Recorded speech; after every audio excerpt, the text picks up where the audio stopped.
hablamos acerca del Concilio de Jerusalén, ¿cierto? En esa oportunidad, en esa vez cuando se discutió el tema entre los hermanos, entre las iglesias, entre los pastores, ¿qué somos realmente? Nuestra identidad, ¿somos cristianos? Somos judíos, somos cristianos, somos judíos. Siempre me he preguntado, no sé si a usted le llama la atención, que cuando miramos el capítulo 15 del libro de los Hechos, yo miro en el libro de los Hechos, en el capítulo 15, puras peleas, de distinta índole. Por ejemplo, en los primeros versículos las peleas son de índole doctrinal. Las peleas son de índole doctrinal, o sea, habían algunos falsos maestros que estaban enseñando a que tenía que guardarse cosas de la ley como la circuncisión, y en este caso Pablo, Bernabé presentaron férrea oposición y tuvo que llegar esto incluso hasta la iglesia de Jerusalén, de donde habían salido los cristianos. Ahora, en medio de ese tiempo de conflicto, Dios mostró su obra, su voluntad, la iglesia se organizó, enfrentó este problema unido y al final el Espíritu Santo, los apóstoles y los pastores y la iglesia tomaron la mejor decisión de todas.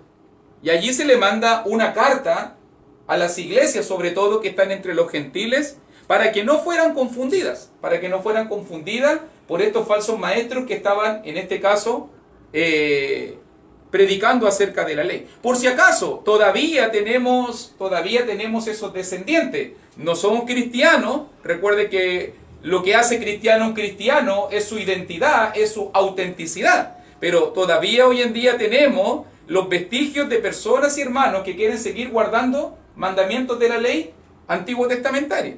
¿Cómo sabemos eso hoy en día? Porque todavía hay denominaciones que siguen queriendo guardar el sábado, hay denominaciones que todavía se aferran a un sacerdocio, hay denominaciones todavía de que quieren guardar diezmo, los instrumentos musicales, sacerdocio levítico, incienso y tantas cosas que son del Antiguo Testamento. O sea, la lucha que pasó aquí en Hechos capítulo 15 sigue tan vigente como siempre. Con aquellos que quieren ir y volver a la ley y con aquellos que quieren, en este caso, cumplir la voluntad de Dios y guardar el nuevo pacto. Y el Espíritu Santo, como diríamos en buen chileno, cortó el queque y mostró lo que era la doctrina verdadera de la doctrina falsa. Entonces terminábamos nosotros en versículo 35, después de todo proceso de crisis, después de todo proceso de conflicto, después de todo proceso de pelea. Buenas tardes. Siempre hay un tiempo de paz, un tiempo de calma. Y el tiempo de calma, por lo menos lo miramos ahí, acompañado de Judas, acompañado de Silas, versículo 32, versículo 34, Silas se queda ahí, Hechos capítulo 15, versículo 32, 34, y junto con Bernabé y Pablo se dio un tiempo de crecimiento espiritual en la iglesia del Señor en Antioquía de Siria. Recuerda, si me ayuda por favor siempre para que lo visualice, recuerde siempre dónde estamos, porque vamos a hacer algunas referencias nuevamente de mapa. Estamos aquí, por si acaso. Antioquía de Siria, en este momento el centro misionero de la iglesia. De ahí están saliendo los predicadores, de ahí están saliendo los misioneros.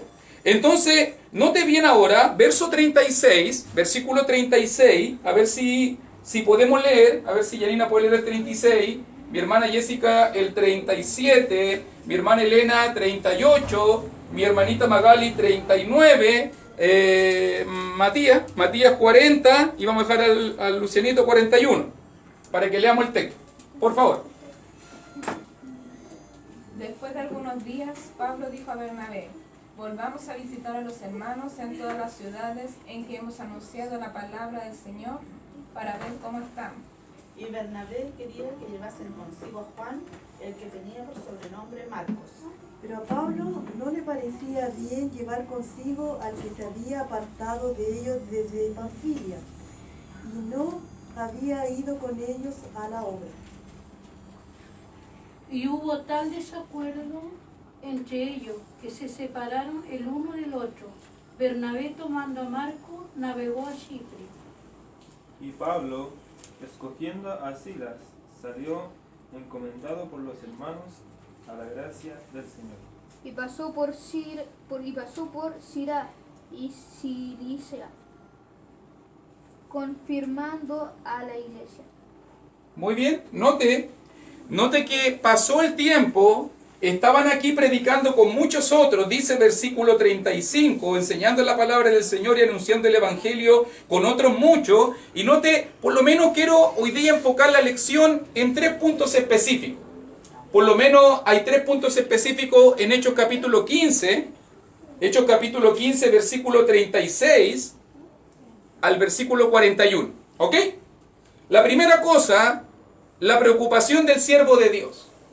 Si usted mira en versículo 36, vamos a aprender la preocupación del siervo de Dios. Disculpa, si tiene alguna preguntita para acá, para que no haya interrupción, que se escuche todo en cámara. ¿Ok? Casi cuando vacía firmaron en el 41 dijo, y pasó por Siria y y Cilicia. Ahí está, mira. Confirmado a la iglesia. Siria y Cilicia. ¿Ahí lo confirmó el Espíritu Santo o los hermanos? Vamos a llegar allá. Cuando lleguemos al 41 vamos a explicar ese punto. ¿Ok? Pero para que las preguntas vayan centradas hacia acá, por si acaso. Ok. Note la primera preocupación, como estábamos diciendo, dice allí, la preocupación del siervo de Dios, el corazón del siervo de Dios, versículo 36, número 2, vamos a también estar hablando en cuanto a las visiones, porque note que en el conflicto que hay entre Bernabé y Pablo, vamos a estar viendo el choque de visiones, porque aquí no tiene nada que ver ahora, el conflicto no tiene nada que ver con doctrina. Si usted se fija, el conflicto del capítulo 15 al principio fue doctrina, pero ahora el conflicto no es doctrina, es opinión. Pablo opina que Juan Marcos no merece ir a la obra. Es una opinión personal, ¿ok? Para que usted entienda que aquí no hay punto, cuando es tema de opinión, no hay punto bueno ni punto malo. Son pareceres personales de aquellos que impulsan la obra, ¿ok? Para que lo entendamos bien. Y obviamente, después de eso, vamos a estar mirando lo último, que es cómo Dios aprovecha, el tercer punto, cómo Dios aprovecha lo bueno y lo malo, cómo Dios aprovecha lo bueno y lo malo para el beneficio de su obra. Por si acaso, para que lo veamos bien. Entonces, mire versículo 36. ¿Qué ve usted en versículo 36, por favor? ¿Qué es lo que usted ve en versículo 36, mi hermanito? ¿Qué es lo que usted nota allí en el versículo 36? En el corazón del siervo de Dios. Preocupación. ¿Cuál sería la preocupación? Ok, fíjese que Pablo hizo un viaje misionero. Aquí tenemos toda la evidencia de todo el trabajo de las decenas de congregaciones, de los cientos de cristianos que quedaron desparramados por el mundo. Pero Pablo tiene una inquietud del corazón. Pablo no solamente quiere bautizar a la gente, porque alguien podría decir, ya los bauticé y ahora arréglensela como pueden, ¿cierto? Pero nosotros no andamos buscando a la gente para bautizarla solamente, porque aquí vemos el corazón de un siervo. Y el corazón de un siervo es, volvamos a visitar cómo estarán los hermanitos. ¿Estarán bien? ¿Estarán mal? ¿Estarán perseverando? ¿Estarán comprometidos a la obra? ¿Tendrán alguna pregunta? ¿Tendrán alguna necesidad? ¿Estarán pasando algún problema, algún conflicto? ¿Ve usted la preocupación, el corazón del siervo de Dios? Si usted se fija, el énfasis muchas veces se da cuando pensamos en la salvación de las personas, y esto el otro día conversaba con unos predicadores en cuanto al énfasis que damos nosotros en la salvación. Porque usted tiene que recordar que la salvación, cuando la miramos de una manera correcta, la salvación tiene 3 esferas. La salvación, cuando se ve en la Biblia, la salvación se ve con 3 esferas. La primera esfera de la salvación tiene que ver con el momento. ¿Y cuál es el momento de la salvación? El bautismo. El momento de la salvación es el bautismo, cuando obedecemos a la muerte, sepultura y resurrección de Cristo. Pero la persona es salva, la persona es perdonada de sus pecados, la persona es añadida a la iglesia, la persona es inscrita en el libro de la vida, pero ¿qué pasa si esa persona no cuida su salvación? ¿Qué pasa si esa persona no persevera? Pero en el momento, ¿qué pasa en el momento? Ahora estamos hablando en el tiempo. ¿Qué pasa si una persona se bautizó pero después de eso no perseveró, se alejó de Dios, no quiso cumplir la voluntad de Dios, no adoró, no tomó la cena, no sé, digámosle cualquier pecado que se haya descuidado la persona. ¿Qué pasa con la persona? ¿Es salva? ¿Es salva? No. No es salva. No es salva. Porque la persona puede caer de la gracia. Y eso por lo menos varios pasajes, Gálatas 5:4, el libro de los Hebreos capítulo 6, también habla del 4 al 10, una persona puede perder su salvación. Incluso ya nos han predicado en Hebreos capítulo 2 que una persona puede deslizarse y puede perder esa salvación tan grande. ¿Cierto? Entonces fíjese que está el momento de la salvación centrado en la obra del bautismo, pero después de eso viene el cuidar esa salvación en la vida cristiana. O sea, Dios te da el regalo de la salvación y es tu deber ahora, es mi deber ahora, cuidar esa salvación. Cuidar esa salvación. Y si yo no cuido la salvación, entonces me puedo perder. Me puedo perder. Y obviamente quiero para explicarle, para que usted lo entienda bien, y la tercera esfera de la salvación es la salvación eterna. Es cuando ya uno habla de la salvación conseguida. O sea, cuando estemos en el cielo nuevo y la tierra nueva. Entonces, increíblemente, cuando a veces hablamos, sobre todo digo yo, cuando hablamos los predicadores, ¿a cuál salvación normalmente estamos dando énfasis nosotros? ¿A cuál esfera estamos dando nosotros? Realmente. A la primera. ¿Por qué? Porque queremos que la gente se bautice. ¿O no? Y eso es lo que muchas veces nos preocupa. No, tiene que bautizarse la persona, tiene que bautizarse la persona. Ok, amén. La persona tiene que bautizarse. Pero ve aquí en Pablo la preocupación de la segunda esfera. Ok, la persona se bautizó. ¿Y qué pasa si la persona no es fiel? ¿Y qué pasa si los hermanitos no están perseverando? Entonces mira el corazón del siervo. El siervo no solamente se preocupa porque la persona sea salva en el momento del bautismo, el siervo de Dios también se preocupa de la salvación duradera. La salvación duradera. ¿Y cuál es la salvación duradera? Volvamos a visitar a los hermanos en todas las ciudades en que hemos anunciado la palabra del Señor. Y ahí está la frase. Para ver cómo están. ¿Cómo están los hermanos? Esa es madurez cristiana. Si tú quieres preocuparte de la salvación de una persona, tienes que preocuparte del momento de su conversión, pero también tienes que preocuparte de cómo están. ¿Cómo están perseverando? ¿Cómo están cumpliendo la voluntad de Dios o no? Entonces, miren el corazón de Pablo. Pablo dijo a Bernabé, eso hacen los siervos de Dios. Es un viaje, es tiempo. Alguien diría, pero si yo soy predicador, si yo soy evangelista, si yo soy siervo en Antioquía de Siria, ¿qué tengo que ir a preocuparme? Dios me dio la oportunidad de predicar a todos estos lados, pero al momento de predicar la palabra, tú adquieres una responsabilidad con las personas. Tú adquieres una responsabilidad con la gente. Por eso que yo invito siempre, y digo yo que esto es importante para que ustedes lo entiendan, sobre todo los varones que tienen mayor posibilidad de exponer la palabra. Si usted, aunque las hermanas también, obviamente, no estoy limitando a nadie en la obra evangelística, pero si usted se para aquí al frente a hablar la palabra de Dios, tú adquieres una responsabilidad con las personas que le están predicando. Tú no puedes solamente venir a querer decirle cosas a la gente y no adquirir una responsabilidad con la gente. ¿Cierto? Eso sería irresponsabilidad. Porque la parte bonita de la predicación, yo le digo, hay cosas muy bonitas que tiene la predicación. Claro, es bonito decirle a la gente lo que tiene que hacer. Es súper bonito decirle a la gente lo que tiene que hacer. Pero hacer sentir a la gente que tú estás preocupado de ellos, que te importa su espiritualidad, que te importa su salvación, que te importa, eso es otra cosa que los siervos también hacen. Y creo que esa es una diferencia fundamental entre el obrero aprobado, por lo menos usando conceptos de 2 Timoteo, el obrero aprobado y el obrero desaprobado. El obrero aprobado se preocupa de tu salvación. El obrero aprobado adquiere una responsabilidad. Pablo se siente con una responsabilidad hacia la gente. Una responsabilidad no establecida. No ha habido ningún contrato. Pablo no ha hecho ningún acuerdo con ellos. Pablo no está trabajando para ellos. Pero aún así Pablo siente la responsabilidad. Y note ese el corazón. Cuando tú te sientes responsable por tus hermanos, cuando tú te sientes responsable y tú dices, ¿por qué no vino? ¿Por qué no está perseverando? ¿Por qué no lucha? ¿O por qué está pasando esto otro? Entonces tú tienes el corazón de Pablo. Tú tienes el corazón de Pablo. Pero si a ti no te importa lo que el hermano le está sucediendo, a ver cómo está, entonces a lo mejor todavía me falta algo como siervo del corazón de Pablo.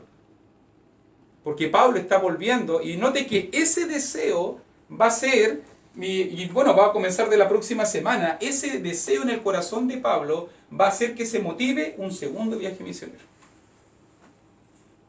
Un segundo viaje misionero. Note el tema. Ahora, dentro de ese corazón tan lindo que tenía Pablo, la preocupación de Pablo por la salvación y para ver cómo están sus hermanos, surge el segundo conflicto. Y aquí es el tema de las visiones. Porque si tú lo miras muy bien, 37, Bernabé quería que llevasen consigo a Juan. Recuerde que Juan Marcos, el que escribió el Evangelio de Marcos más adelante, Juan Marcos era sobrino de Bernabé. Era familiar directo, por si acaso, para que usted lo entienda. Era un joven. ¿Y quién es este Juan Marcos? El mismo que en capítulo 13, ¿se acuerda usted que en capítulo 13 hubo un joven allí que no perseveró? Y dice, por ejemplo, en versículo 13 de Hechos 13, pero Juan, apartándose de ellos, volvió a Jerusalén. Hechos 13:13. Y ahora este joven quiere ir al viaje. Pablo, invítame, quiero ir al segundo viaje. Chuta, en el primero me desanimé, pero quiero ir al segundo. Pero note bien, versículo 38.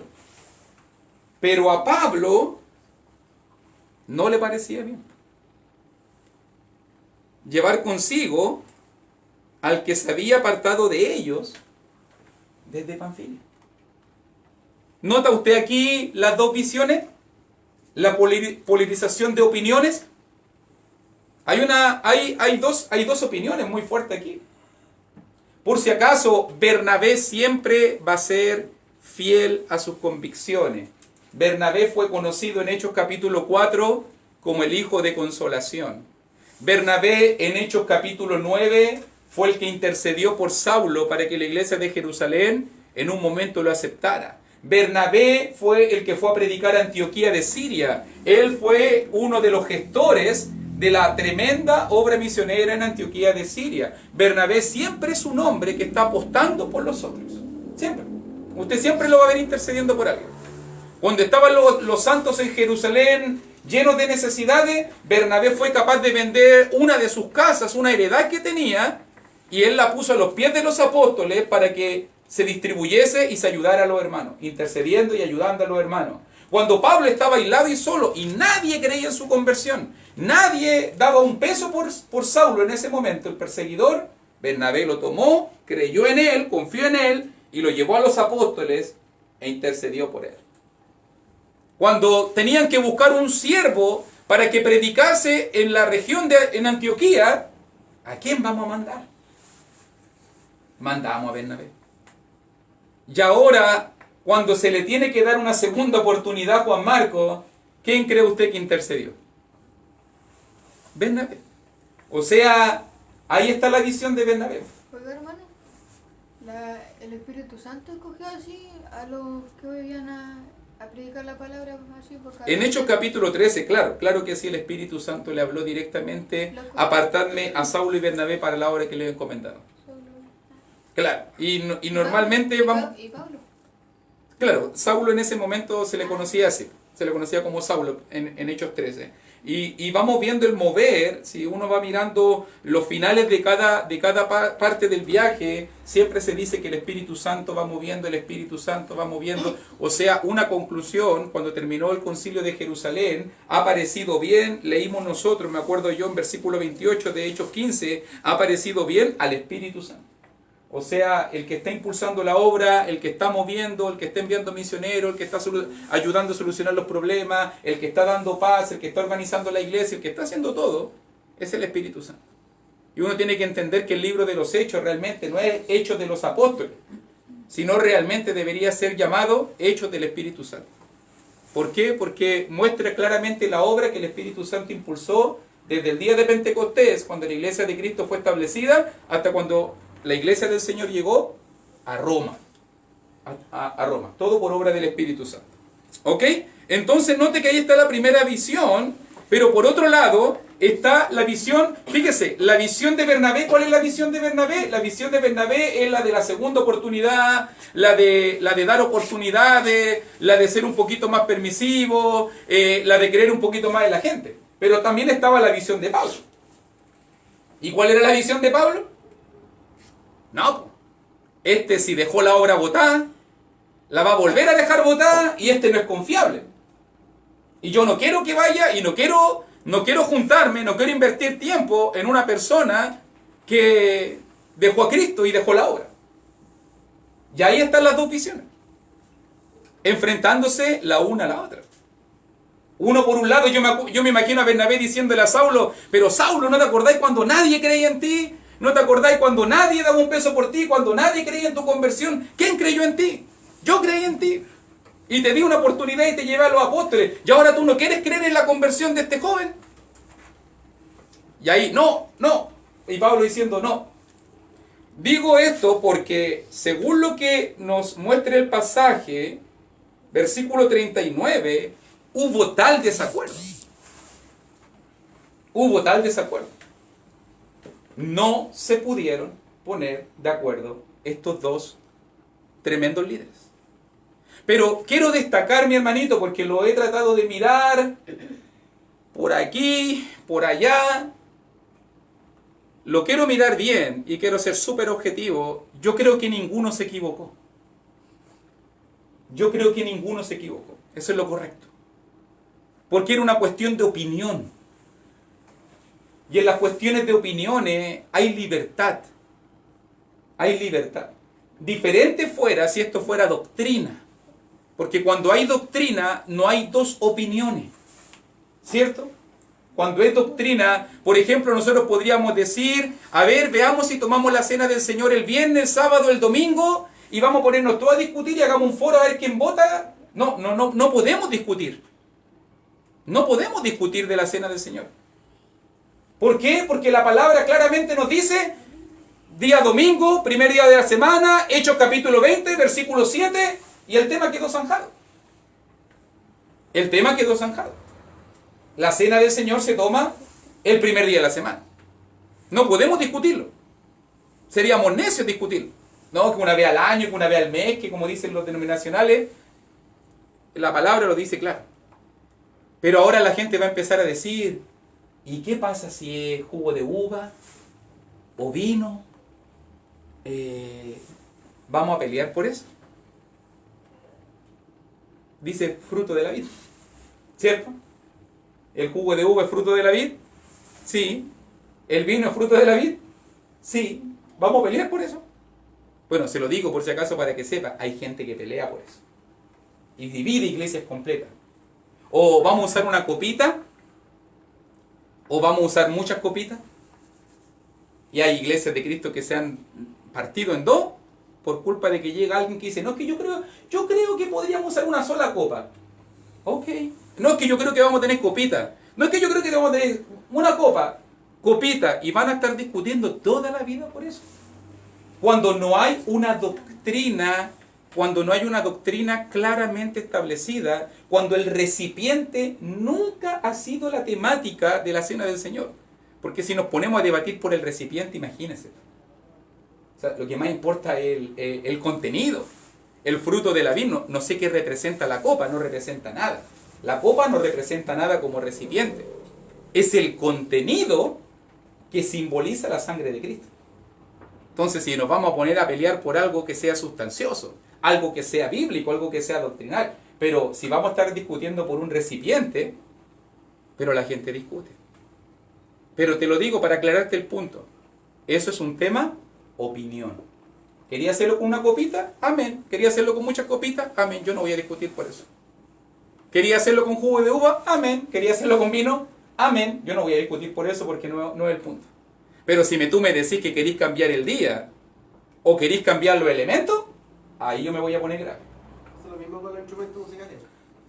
Gente de la iglesia, algunas personas de la iglesia de Cristo dicen, ¿qué malo tiene? Claro. Dicen, ¿qué malo? ¿Te afecta? Bueno, el problema es que muchos quieren hoy día llevar esa conversación a un punto de opiniones. Claro. Y yo creo que ponernos a nosotros a decidir si eso es opinión o no opinión, digo que es un hilo muy delgado. Porque si vamos después a empezar a decidir cada cosa como una opinión y qué vamos a cumplir y qué no vamos a cumplir, al final ya no yo les digo, hermanos, cerremos la Biblia y la quemamos, ¿no? Y cada uno haga lo que quiere, ¿no? Y cada uno decida como quiere, porque si la palabra va a ser norma y la palabra va a ser guía, sigamos la norma y la palabra, y sigamos la guía de la palabra. Pero la gente quiere llevar a eso. Pero note que en este punto, por si acaso para que usted entienda, a veces, hermanito, tengo que decirlo de esta manera, a veces los cristianos maduros, como Pablo y Bernabé, no estamos hablando aquí de niños espirituales, no estamos hablando aquí de guaguita en Cristo, de recién convertidos, a veces los maduros no están de acuerdo. No están de acuerdo. Y no tenemos por qué estar de acuerdo en los temas de opinión. Y yo no tengo por qué imponerte mi opinión, ni tú tienes que imponerme tu opinión. ¿Cierto? Cuando son opiniones de hombre. Método, forma, como usted lo quiera llamar. Entonces, note lo que sucedió. No pudieron ponerse de acuerdo. No pudieron ponerse de acuerdo. Lo sano hubiese sido que se hubieran puesto de acuerdo. Yo creo que la única falla aquí es que no se pusieron de acuerdo. Esa es la única falla. Pero no fallaron ninguno de los dos. Porque los dos estaban defendiendo lo justo. Cada uno estaba defendiendo lo justo, lo que según su percepción y su opinión era lo correcto y lo justo. Dios nunca había dado un mandamiento, oye, que el evangelista que falla una vez no vaya jamás, y que cierto pasa aquí, que pasa acá, lo vamos a cortar de la comunión. Dios nunca habló de eso. Era un tema de opinión de Pablo, si quería ir o no, ¿cierto? Si quería que lo invitaran o no. Pero hermano, eran justas las opiniones. ¿Ah? Era justa la opinión. Claro, cada uno tiene sus opiniones y tenemos que entender que este es un tema de madurez, que tenemos que aprender a respetar las opiniones de las personas cuando hablamos en el ámbito, obviamente, de opinión, nada más, eso. Pero cuando hablamos de doctrina, nosotros no, tenemos que ser inflexibles, porque la doctrina es la doctrina. Entonces, fue dada por Dios, el Señor nos entregó su palabra, y la palabra tiene que respetarse, y las enseñanzas de Cristo y los mandamientos de Cristo tienen que respetarse. No estoy yo en posición de adaptar los mandamientos de Cristo a mi conveniencia, ¿cierto? Puedo tener opiniones personales. La gente dice, oremos de rodillas, no oremos de rodillas, pongámonos corbata, no nos pongamos corbata, cantemos de pie, cantemos abajo, levantemos la mano, no levantemos la mano.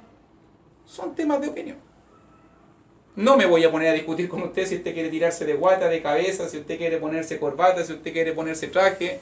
Ahora, si usted llega con una ropa indecorosa, vamos a hablar de otro mandamiento, ¿cierto?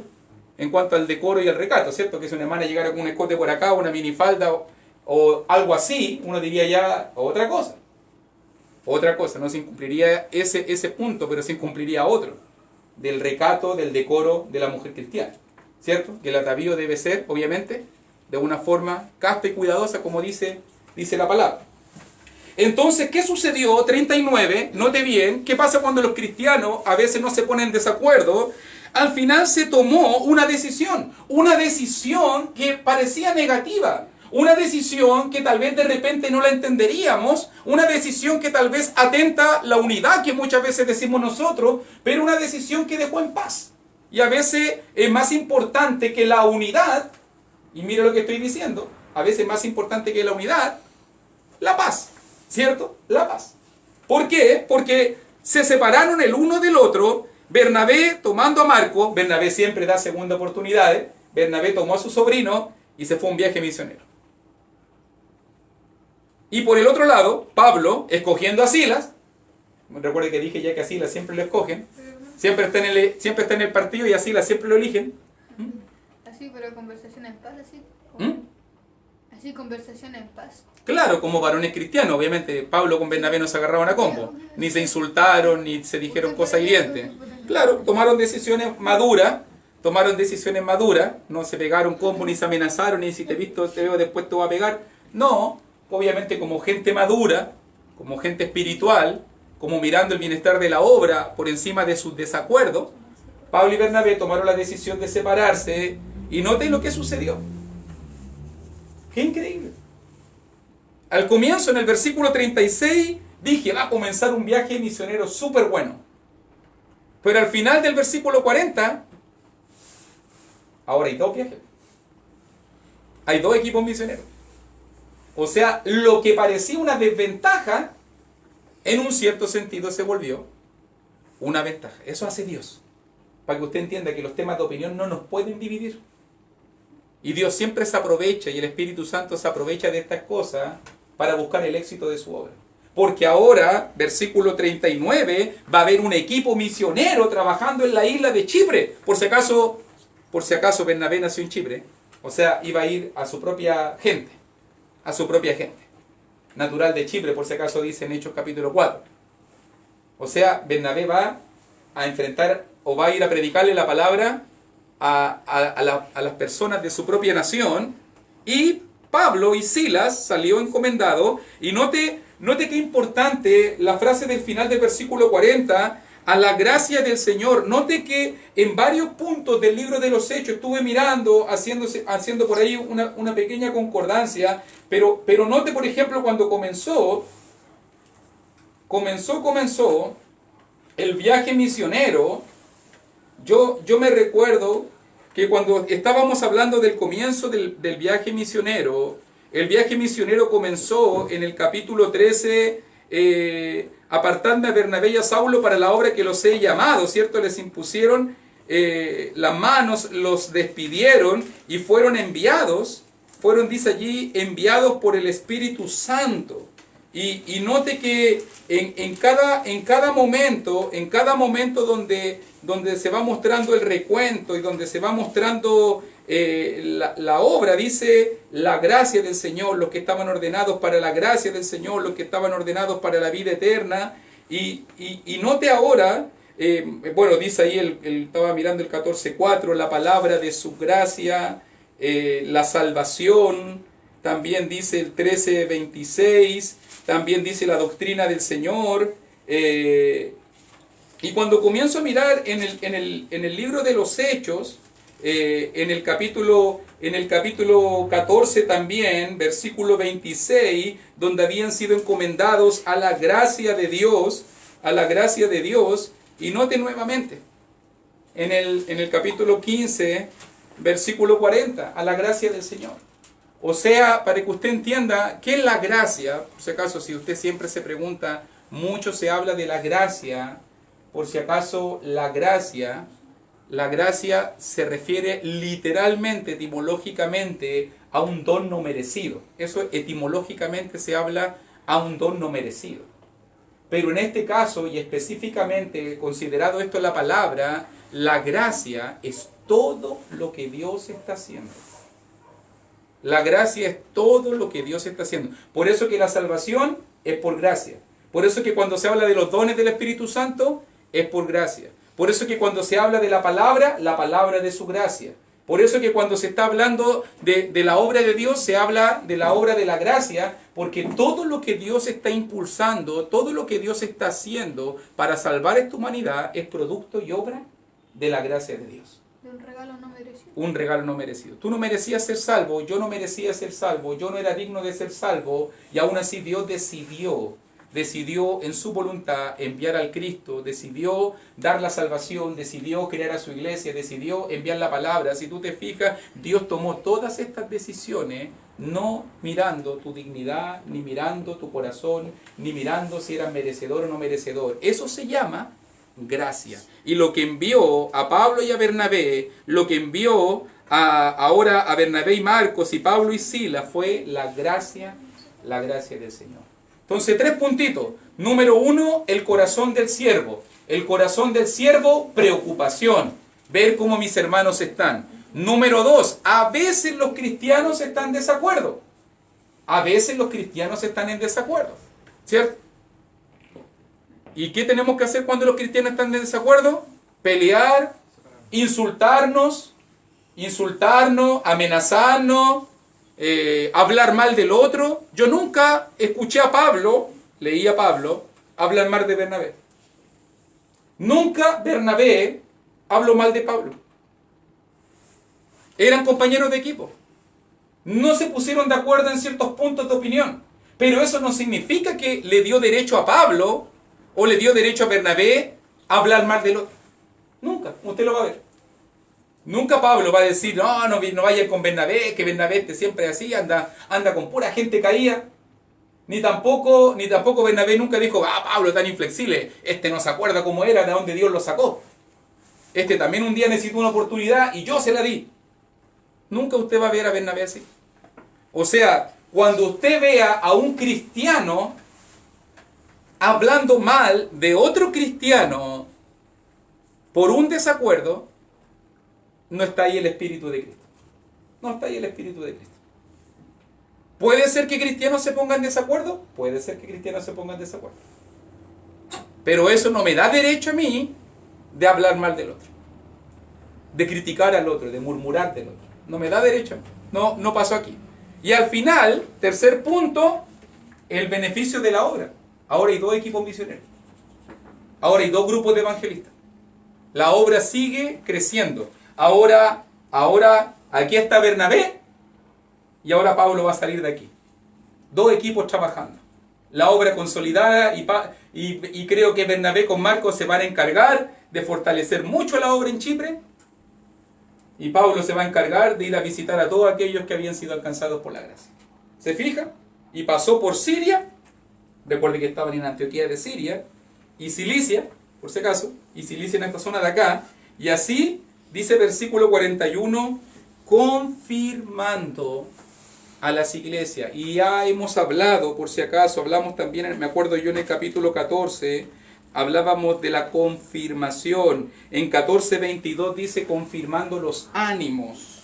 Y ahora aquí en 15:41 confirmando a las iglesias. ¿Qué es la confirmación? ¿Se acuerda el comentario que dijimos de la confirmación? La confirmación no es una ceremonia que se hace cuando el niño cumple 12 años y después de la primera comunión y la catequesis. No, esa cuestión no existe, eso es falso. La confirmación es la obra que se hace, lo que le llaman el discipulado, la obra que se hace después de la conversión de una persona. Esa es la confirmación. En este caso es una obra espiritual. Le predicamos el evangelio a la gente, pero queremos confirmar la fe de la gente. ¿Cómo? Queremos seguir enseñándole la doctrina, queremos que la gente esté clarita de lo que creyó, queremos que la gente tenga un manejo de la palabra, queremos que la gente pueda defender su fe, queremos que la gente desarrolle sus dones, queremos que la gente desarrolle sus talentos. Esa área que nos falta mucho hacer más énfasis. Porque muchas veces somos buenos para ser ministros misioneros y para predicar la palabra y para bautizar. Pero también debemos preocuparnos de mantener a esa gente, de que esa gente se mantenga en el tiempo. Eso creo yo que es lo más difícil. Me he dado cuenta en mi experiencia de 21 años, porque he conocido a cientos, a miles de cristianos, y lo que más cuesta en una persona no es que la persona se bautice. No. Lo que más cuesta es que persevere en el tiempo, que se mantenga salva esa persona. Eso es lo que cuesta. Porque eso sí que va a requerir tesón, preocupación, disposición, no solamente del que predicó, porque yo no estoy hablando de la responsabilidad solamente del que predicó, también tiene que haber responsabilidad de aquel que fue enseñado, de estudiar, de ponerse a disposición, de servir en la iglesia, de perseverar, de congregarse, de colaborar. ¿Cierto? Es una responsabilidad mutua. Es una responsabilidad mutua de aquel que predica y de aquel que va a ser enseñado. El que predica adquiere una responsabilidad con aquel que lo bautiza y lo convierte, pero aquel que es convertido también tiene una responsabilidad con aquel que le predicó. De ponerse a disposición, de servir, de ser un obrero, de colaborar. Que son cosas que son súper importantes dentro de la obra de Dios. Si usted se fija, Pablo volvió a la mayoría de las iglesias que habían sido establecidas. ¿Para qué? Para confirmar a sus hermanitos. Para ver cómo estaban, para poder ayudarlos en sus preguntas, en sus dudas, para poder capacitarlos. Por si acaso, mire, entre el primer viaje misionero, aquí, en la ciudad de Listra, se bautizó un joven. Un joven, chiquitito, debe haber tenido 13, 15 años. Tiene que haber tenido. Se bautizó él, su mamita, su abuelita, porque su papá era pagano. Su papá no creía en nada. Y cuando llegamos al capítulo 16, los primeros versículos que usted va a ver, que es lo que vamos a ver la próxima semana, usted se va a dar cuenta que en esta ciudad, donde a Pablo le habían puesto los mejores escamotazos, hubo un joven de 13 años que siguió creciendo, que siguió avanzando, que siguió madurando, incluso tanto así que fue conocido por las iglesias de alrededor. Y ya las iglesias de alrededor, Iconio, Derbe, hablaban y decían, allí en Listra hay un hermano, un joven, qué tremendo joven para el Señor. Qué tremendo joven. Sí, se salió, mi amorcito, parece que se salió por la Biblia. Eso. Un tremendo joven para el Señor. ¿Cómo se va a llamar ese joven? Timoteo. Eso es la confirmación. ¿Y qué hizo Pablo cuando vio eso? Dijo, aquí hay potencial, a este me lo voy a llevar a vivir conmigo. Lo tomó a Timoteo, se lo llevó a la obra, y por 15 años, si no es que 20, por 15 años, Timoteo estuvo viviendo con Pablo. Después de 15 años, cuando Pablo iba a enfrentar la muerte, imagínense quién es el que ahora iba a seguir con esa obra. El joven de 13 años. Ahora él iba a seguir con el ministerio. El joven de 13 años, que nadie daba un peso por él, que era de un padre griego, que nunca le enseñaron la palabra, que tuvo una mamá y una abuelita muy devota, se va a convertir en un gran líder para ellos. Entonces, si usted se fija, ¿quién está dominando esto? ¿Quién controla esto? Imagínense, ¿dónde va a encontrar Pablo a su sucesor? En Listra, en el lugar donde más lo pasó mal, donde estuvieron a punto de matarlo. Así te das cuenta cómo Dios va moviendo su obra y cómo nosotros solamente somos instrumentos y objetos en sus manos. Dios obra con nosotros, por eso que usted tiene que ponerse a disposición del Espíritu Santo, usted tiene que ponerse a disposición de Dios para que Dios obre en su vida. Para que Dios obre en su vida. ¿Oramos? Le damos gracias a Dios entonces por este momento. Gracias por su presencia. Estos son momentos de confirmación, por ejemplo. Estos son momentos, un estudio bíblico es un momento de confirmación porque le da la oportunidad a los predicadores de poder confirmar con la palabra a las personas para que sigamos profundizando, escudriñando, aprendiendo y todo lo demás. Terminamos el capítulo 15, increíble. Llevamos 47 clases ya y para que usted más o menos se dé cuenta, están todas grabaditas, menos mal, en el YouTube, en Facebook, para que usted pueda seguirla si quiere hacer un repaso de todo lo que hemos visto hasta el momento. Y ya la próxima semana comenzamos segundo viaje misionero. ¿Sabe lo que me gusta? Pasar del capítulo 15 al 16. Capítulo 15 dije yo, puros problemas. Puras peleas, doctrinales, de opiniones, pero me encanta el capítulo 16. ¿Por qué? Porque el capítulo 16 muestra que la iglesia no se detuvo. Los problemas no detienen a la iglesia. Los desacuerdos no detienen a la iglesia. Los conflictos no deben detener la obra de Dios. Todo lo contrario, el diablo pensaba que estaba destruyendo la obra, ahora van a salir 2 equipos misioneros y ahora va a haber un segundo viaje de Pablo y más personas se van a convertir y más se va a alcanzar ahora. Usted va a ver en el mapa ahora cómo se va a alcanzar. O sea, la obra sigue creciendo y Dios sigue triunfando. Así que